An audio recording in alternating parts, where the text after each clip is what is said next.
Hello, Assalamu alaikum viewers. Our course is about Introduction to the Python. Python एक programming language है। Python एक programming language है, तो उस प्रोग्रामिंग लैंग्वेज में हम जो है वो इस कोर्स में देखेंगे कि Python होती क्या है, किस तरह से काम करती है और Python क्यों ज़रूरी है और प्रोग्रामिंग क्यों ज़रूरी है और प्रोग्रामिंग क्या होती है। सबसे पहले हम ये देखेंगे कि हमारा ये कोर्स है बाय इंटेलिजेंस गेटवे की तरफ से, जिसमें हम सबसे पहले ये देखेंगे what is programming. Programming the process और activity of writing computer programs, मतलब ये कि एक ऐसा प्रोसेस जिसके ज़रिए से हम कंप्यूटर से इंटरैक्ट कर सकें, कंप्यूटर प्रोग्राम्स को लिख सकें या सॉफ्टवेयर्स को डेवलप कर सकें या किसी भी चीज़ को जो हमारी आम जिंदगी में मदद कर सके, उसे कहते हैं प्रोग्रामिंग। अब हमारे पास आती हैं प्रोग्रामिंग लैंग्वेजेस। अब प्रोग्रामिंग लैंग्वेजेस हमारे पास डिफरेंट होती हैं, स्क्रिप्टिंग लैंग्वेजेस अलग होती हैं, वेब की लैंग्वेजेस अलग होती हैं। इस तरह से डिफरेंट लैंग्वेजेस हमारे पास प्रोग्रामिंग लैंग्वेजेस होती हैं। और अब हमारे पास दूसरा सवाल आता है, why programming is necessary. Programming necessary क्यों है? आज के दिन में प्रोग्रामिंग हमारी वर्ल्ड में हर चीज़ को ऑटोमेट कर रही है via artificial intelligence. Artificial intelligence के ज़रिए से हम जो है वो मशीन से आसानी से काम करवाना चाहते हैं कि हमारा काम जल्दी, अच्छे और बेहतर तरीके से मशीन की मदद से हो सके। तो हमारे पास बहुत सारी कैटेगरीज़ की प्रोग्रामिंग लैंग्वेजेस होती हैं कि जो है वो प्रोग्रामिंग लैंग्वेजेस होती हैं जिसमें जो है वो हम जो है वो बहुत सारे हमारे काम को इजीली परफॉर्म कर सकते हैं। पर बिगनर्स के लिए हम पाइथन को प्रेफर करते हैं और अकॉर्डिंग टू सर्वे भी पाइथन को बेटर माना गया है बिगनर्स के लिए। ठीक है, अब हम आते हैं, हमारे पास 10 रीज़न हैं कि हम क्यों जो है वो प्रोग्रामिंग को सीखें या प्रोग्रामिंग क्यों हमारे लिए नेसेसरी है। अब वो 10 रीज़न हमारे पास ये हैं कि पहला तो ये कि हमें जॉब गारंटी होती है कि कोई ना कोई जॉब हमारी जो है वो अच्छी से अच्छी लग सकती है। या आप करंटली किसी चीज़ में जॉब कर रहे हैं, करंटली जॉब में जो है वो आपकी ग्रोथ बेटर हो सकती है अगर आप प्रोग्रामिंग को अच्छे से अच्छा सीख लेंगे। अगर आप एक ट्रेडर हैं तो अपनी ट्रेड को इन्हांस कर सकते हैं वाया प्रोग्रामिंग।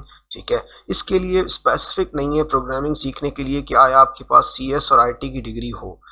इसका और एक फ़ायदा, तीसरा फ़ायदा ये है कि हम अपने काम को घर बैठे परफॉर्म कर सकते हैं वर्क फ्रॉम होम। जैसे कि हम लेते हैं कोविड की एग्जांपल। जब हमारे पास कोविड आया तो हमारे पास जो है वो इसमें जो है वो सबसे ज़्यादा लोगों ने काम करना शुरू कर दिया work from home. Due to quarantine हो गए काफ़ी सारे लोग और लॉकडाउन्स लग गए, उसकी वजह से हम जो है वो वर्क फ्रॉम होम करने लगे। तो ये वर्क फ्रॉम होम हमारे लिए जो है वो प्रोग्रामिंग की मदद से हम जो है वर्क फ्रॉम होम कर सकते हैं। और इसकी एक और यानी कि फोर्थ पॉइंट हमारा ये है कि हम कोई भी चीज़ को बेहतर से बेहतर बना सकते हैं ड्यू टू प्रोग्रामिंग, यानी कि ऑटोमेट कर सकते हैं। ठीक है, और इसके बाद हमारे पास एक और रीज़न आता है, हाई इनकम। हर कोई इस आजकल के दौर में चाहता है कि बेहतर से बेहतर लाइफ गुजारे, बेहतर से बेहतर इनकम ले। तो वो उस इनकम को इन्हांस करने के लिए भी हम प्रोग्रामिंग के ज़रिए से अपनी इनकम को इन्हांस कर सकते हैं। हम अपनी एक जॉब कर रहे हैं पार्ट टाइम, हम फ्रीलांसिंग कर सकते हैं। फ्रीलांसिंग के बहुत सारे फ्रेमवर्क्स प्लेटफॉर्म्स हैं जिनको हम कहते हैं, जैसे कि फाइवर है, अपवर्क है। तो इनके ज़रिए से हम फ्रीलांसिंग करके यानी कि प्रोग्रामिंग करके हम अर्निंग कर सकते हैं। Better understanding of softwares. Better understanding of softwares की बात की जाए तो सॉफ्टवेयर की बेटर अंडरस्टैंडिंग हमारे पास ये होती है कि सॉफ्टवेयर्स को बेटर अंडरस्टैंड करना मतलब ये कि कोई भी वेबसाइट हमारे पास है तो हमें पता लग जाए कि ये वेबसाइट किस तरह से काम कर रही है। आया प्रोग्रामिंग ने हमारी लाइफ में चेंज क्या लाया? चेंज ये लाया कि हम जो है वो पहले जो है वो, जैसे एक बेहतर एग्जांपल लेता हूँ ई कॉमर्स की। ई कॉमर्स ये कि हम कोई भी स्टोर जाते हैं, दराज है या जो है वो हमारे पास अमेज़ॉन है, अलीबाबा है, ये सब हमारे पास ई कॉमर्स स्टोर्स हैं।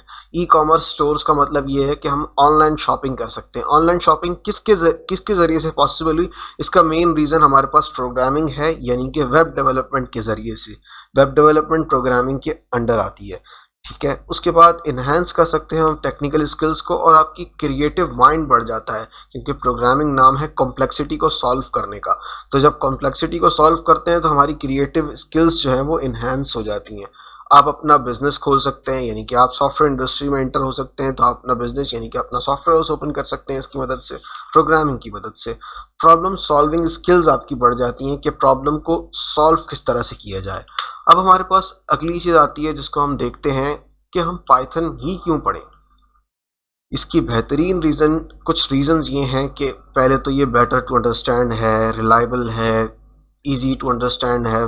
मतलब ये कि बिगनर्स के लिए बहुत आसान होती है। हमारे पास डिफरेंट प्रोग्रामिंग लैंग्वेज होती हैं जिनको हम कहते हैं जावा, जावास्क्रिप्ट। इन नाम से अगर आप फेमिलियर नहीं है तो कोई बात नहीं है। अगर हम आगे चल के जब देखेंगे तो Java, C sharp, C plus plus, जो कंप्यूटर साइंस के बैकग्राउंड से हैं उनको इसके बारे में नॉलेज होगी। तो वो लैंग्वेजेस बहुत ज़्यादा कॉम्प्लेक्स और डिफ़िकल्ट होती हैं अंडरस्टैंड करने के लिए। ये बहुत ज़्यादा फेमिलियर है इंग्लिश लैंग्वेज से, तो इसीलिए बिगनर्स के लिए ये लैंग्वेज बहुत ज़्यादा आसान और ईजी है। One of the secure and powerful programming language, यानी कि ये इसका सिंटैक्स बहुत ज़्यादा सिक्योर है, ये सिक्योरिटी लेवल पे बहुत अच्छी है और पावरफुल भी है बाकी लैंग्वेजेस से ज़्यादा। फास्टर देन अदर लैंग्वेजेस, मतलब ये कि बाकी लैंग्वेजेस से ज़्यादा तेज़ है। तो मतलब हम जो है वो अपना काम ईजी टू, यानी कि पहले जल्द से जल्द चाहते हैं। हर चीज़ में तेज़ी आ रही है, जिद्दत आ रही है, इनोवेशन आ रही है। तो प्रोग्रामिंग लैंग्वेज भी तेज़ से तेज़ हो ताकि हमारा काम जल्द से जल्द परफॉर्म हो। अगर हम देखते हैं यूज़ केस को, मतलब ये कि अब ये बात रह गई कि फास्टर देन अदर लैंग्वेजेस, मतलब ये कि ये एक इंटरप्रेटेड लैंग्वेज है। इंटरप्रेटेड लैंग्वेज क्या करती है कि हमारा जो कोड है वो लाइन बाय लाइन देखती है और लाइन बाय लाइन ट्रांसलेट करती है। तो ये हमारा ऑब्जेक्ट जो कोड होता है वो जल्दी जो है वो इसको जो है वो ट्रांसलेट करने में मदद करती है। जब जल्दी ट्रांसलेट होता है तो जल्द से जल्द हमारा आउटपुट आता है। तो ये फास्टर है अदर लैंग्वेजेस से। अगर यूज़ केस देखा जाए कि पाइथन का यूज़ केस क्या है, यानी कि पाइथन कहाँ कहाँ इस्तेमाल हो रही है, तो पाइथन की फर्दर बहुत सारी लाइब्रेरीज हैं जो आर्टिफिशियल इंटेलिजेंस में दुनिया में सबसे ज़्यादा काम हो रहा है आजकल। तो आर्टिफिशियल इंटेलिजेंस के लिए भी हमें पाइथन की मदद लेनी पड़ती है। आर्टिफिशियल इंटेलिजेंस के, यानी कि हमें रोबोट्स को बनाने के लिए या अपने चीज़ों को ऑटोमेट करने के लिए या बहुत सारा डेटा को एनालाइज करना, यानी कि डेटा साइंस, इसमें भी पाइथन बहुत ज़्यादा अपना रोल अदा कर रही है। रोल अदा करने का मतलब ये है कि पाइथन के अंदर जो है वो आर्टिफिशियल इंटेलिजेंस की बहुत सारी लाइब्रेरीज हैं, जो कि बहुत सारे अलगोरिथम्स हैं आर्टिफिशियल इंटेलिजेंस के। जैसे कि इसकी लाइब्रेरीज हैं जो है वो टेंसर फ्लो, डेंस, इस तरह की लाइब्रेरीज के ज़रिए से, साइफाई, मैथ प्लॉट के ज़रिए से हम ग्राफ देख सकते हैं। डीप लर्निंग में न्यूरल नेटवर्क्स आ जाते हैं हमारे पास, वो सब हम पाइथन के ज़रिए से बना सकते हैं। वेब डेवलपमेंट की बात की जाए, हर इंसान आज के दौर में वेब डेवलपमेंट की तरफ जाना चाह रहा है। तो वेब डेवलपमेंट को जो है जब हम देखते हैं तो वेब डेवलपमेंट हमारे पास क्या होती है कि हम जो है वो अपनी वेबसाइट को कैसे डिज़ाइन करें, यानी कि हम अपना स्टोर कैसे बनाएं, या अपने कोई हमारा प्रोडक्ट है, जैसे कि हम चाहते हैं कि हमारे पास, हम कोई काम करते हैं, हमारा रियल एस्टेट का काम है, या हमारा जो है वो कोई प्रोडक्ट बेचते हैं, तो हम चाहते हैं कि हम अपनी प्रोडक्ट को ऑनलाइन सेल कर सके, तो हम एक वेबसाइट बनाना चाहते हैं। तो वेब डेवलपमेंट में भी पाइथन आपकी मदद करती है। वाया इसकी लाइब्रेरीज हैं डिजेंगो और फ्लास्क, इसके ज़रिए से हम पाइथन के ज़रिए से हम इसको वेबसाइट को डिज़ाइन कर सकते हैं या वेबसाइट को बना सकते हैं।